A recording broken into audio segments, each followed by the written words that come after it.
नमस्कार, मी मिलिंद खांडेकर आणि आपण पाहता पैसा पाणी.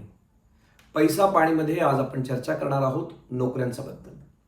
त्याचं कारण असं आहे की केंद्र सरकारचे जे चीफ इकॉनॉमिक ॲडवायझर आहे अनंत नागेश्वरन, त्यांचं एक वक्तव्य ते खूप वादळी ठरतंय. खूप कॉन्ट्रोवर्सी होती त्याच्यावरती, त्यांची खूप ट्रोलिंग होती.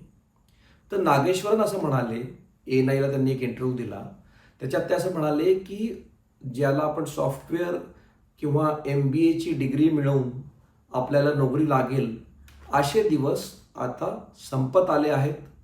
आणि आता जे फ्युचर आहे ते वेल्डिंग करणाऱ्या लोकांचं आहे, किंवा ते प्लंबिंग करण्याचं किंवा इलेक्ट्रिकचं काम करण्याचं, या लोकांच्या या कामांमध्ये ऑपॉर्च्युनिटीज आहे असं त्यांनी म्हटलं.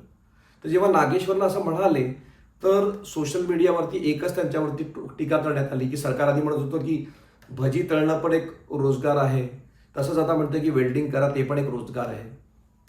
तर आज आपण हे समजून घेणार आहोत की नेमकं जे नागेश्वरन म्हणाले त्याच्यात किती तथ्य आहे. तर बघा, AI मुळे नोकरींचं स्वरूप बदलचं आहे. आणि विशेष करून जे सॉफ्टवेअरचं म्हणा किंवा इन्फॉर्मेशन टेक्नॉलॉजीचं म्हणा, भारतात ज्या 5 मोठ्या IT कंपनीज आहे, म्हणजे TCS, Wipro, Infosys, HCL, Tech Mahindra, या 5 कंपनी मिळून जवळपास 15 लाख लोकांना रोजगार देतात. आणि दरवर्षी जवळपास 1 लाख लोकांना या क्षेत्रामध्ये नोकरी लागायची. मात्र हा जो 1 लाख लोकांना जो ऑपॉर्च्युनिटी मिळायची, नोकऱ्या मिळायच्या, हे जवळपास 2 वर्षापूर्वी बंद झालं. आणि त्याचं कारण होतं AI, म्हणजे आर्टिफिशियल इंटेलिजन्स. कारण AI आल्यानंतर असं मानलं जातं की जे आपण कम्प्युटरच्या समोर बसून काम करू शकतो ते काम AI करू शकतं. आणि जे हातकाम आहे, म्हणजे जसं प्लंबिंग, वेल्डिंग, या गोष्टींना ऑपॉर्च्युनिटी आहे, कारण ते काम अद्याप तरी AI करू शकत नाही. आणि IT क्षेत्रामध्ये जे रोजगार कमी होत आहे त्याच्याबद्दल जे TCSचे चेअरमॅन आहे N चंद्रशेखरन, त्यांनी नुकतीच त्यांची एक ॲन्युअल जनरल मीटिंग म्हणजे AGM झाली. त्याच्यामध्ये त्यांनी सुद्धा हेच म्हटलं आहे की आम्ही लोकांना कमी करणार नाही TCSमध्ये, मात्र येत्या 3 वर्षामध्ये 5 लाख AI एजंट हे TCSमध्ये काम करतील. आता हा आकडा समजून घ्या. TCSमध्ये जे मनुष्यबळ आहे, म्हणजे जे काम करणारे कर्मचारी आहे, ते जवळपास 5,40,000 लोक काम करतात. आता चंद्रशेखरन काय म्हणतात की नवीन जे 5 लाख लोक भरती होतील ते माणूस नसणार आहे, तो असणार आहे AI एजंट. आणि बघा, AI एजंटला सुट्टी द्यावी लागत नाही, त्याला इन्क्रीमेंट द्यावं लागत नाही, त्याचे वर्क फ्रॉम होम सारखी मागणी नसती. तर म्हणून कंपनींना AI एजंट नॅचरली सूट करतात. असो, मात्र सांगायचा अर्थ असा की ज्या क्षेत्रामध्ये सगळ्यात जास्त रोजगार मिळत होता, संधी मिळत होती, ती संधी आता कमी होत चालली आहे.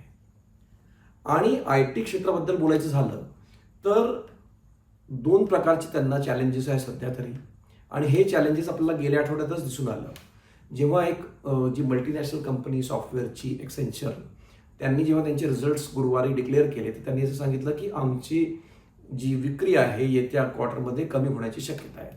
आता त्याचं एक कारण युद्धही आहे. आणि जेव्हा ही बातमी स्टॉक मार्केटला कळली तर न्यूयॉर्क स्टॉक एक्सचेंजवरती एक्सेंचर या कंपनीचे जे शेअर ते 18% कमी गेले.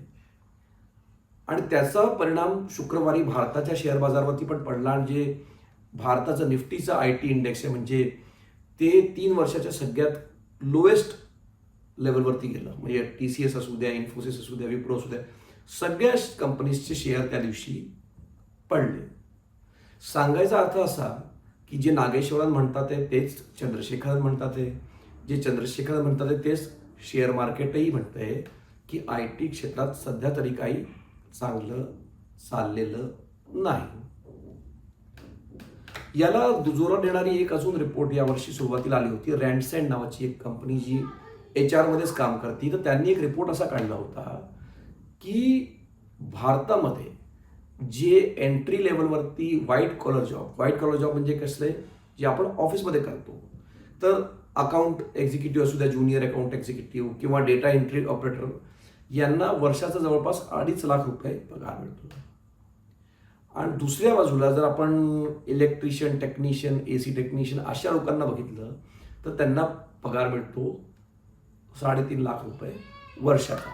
सांगायचा अर्थ असा की जे ब्लू कॉलर जॉब आहे, ज्यांना आपल्या देशामध्ये, आपल्या समाजामध्ये हे दुर्भाग्य आहे म्हणा की त्यांना कमी आपण रेखतो, त्यांना आपण कमी रिस्पेक्ट देतो, तशा नोकरींमध्ये आता कमाई जास्त होतीये वर्सेस जे आपण म्हणतो ऑफिसमध्ये होणाऱ्या कामाबद्दल. एक अजून आकडा सांगतो तुम्हाला. भारतात जे आपण म्हटलं ना, जसे TCS, इन्फोसिस, टेक महिंद्रा या ज्या IT कंपनीज आहे, याच्यात जवळपास 20 वर्षापासून एकतर नवीन नोकऱ्या येत नाही आहे आणि ज्या लोकांना नवीन नोकऱ्या लागतही आहे त्यांची पगारवाढ जवळपास 0 आहे. 2006-07 साली जवळपास 3 लाख रुपये मिळायचे त्यांना. अजूनही 20 वर्षानंतर जेव्हा पहिली जी सॅलरी असते, पहिल्या एंट्री लेवलवरती सॅलरी आहे ती 3-3.5 लाखाच्या रेंजमध्येच आहे. जर आपण महागाईनी त्याला आपण जोडून बघितलं तर ॲक्च्युअल जी सॅलरी आहे ती 50% खाली झालेली आहे. सांगायचा अर्थ असा की जे व्हाईट कॉलर जॉब, ज्याचा आपण एवढा आपण म्हणतो की बाबा नोकरी म्हणजे व्हाईट कॉलर जॉब, ऑफिसमध्ये नोकरी, त्या नोकरीमध्ये आता पैसे पण कमी मिळत आहे. तर सांगायचा अर्थ असा नाही उद्या व्हाईट कॉलर जॉब्स संपूर्ण जातील किंवा IT कंपनीज संपूर्ण जातील. कारण असं आहे की बघा, जसं चंद्रशेखरन म्हणाले की IT कंपनीज चालतील, ते काम करतील, मात्र त्यांना तेवढ्या मनुष्यबळाची गरज उरणार नाही, तर नवीन नोकऱ्या येतील असं पण म्हणाले आहे. म्हणजे काय झालं तुमच्यासाठी, आमच्यासाठी, की आपल्याला सगळ्यांना ट्रोलिंग करण्यापेक्षा नागेश्वरांचं की नाही सरकार म्हणते तर वेल्डिंग करा किंवा प्लंबिंग करा, तुम्हाला जे तुमच्यात म्हणजे मनासारखं काम आहे, ज्याच्यात तुम्हाला इंटरेस्ट आहे ते शिकायची गरज आहे. ते व्हाईट कॉलर असू द्या किंवा ब्लू कॉलर असू द्या. आणि जर तुम्ही व्हाईट कॉलर जॉब म्हणजे ऑफिसमध्ये काम करता तर एक गोष्ट लक्षात ठेवा, जर तुम्हाला पुढच्या काळामध्ये टिकायचं आहे तर AI शिकण्याशिवाय काही पर्याय नाही. तर ट्रोलिंग करण्यापेक्षा AI शिका.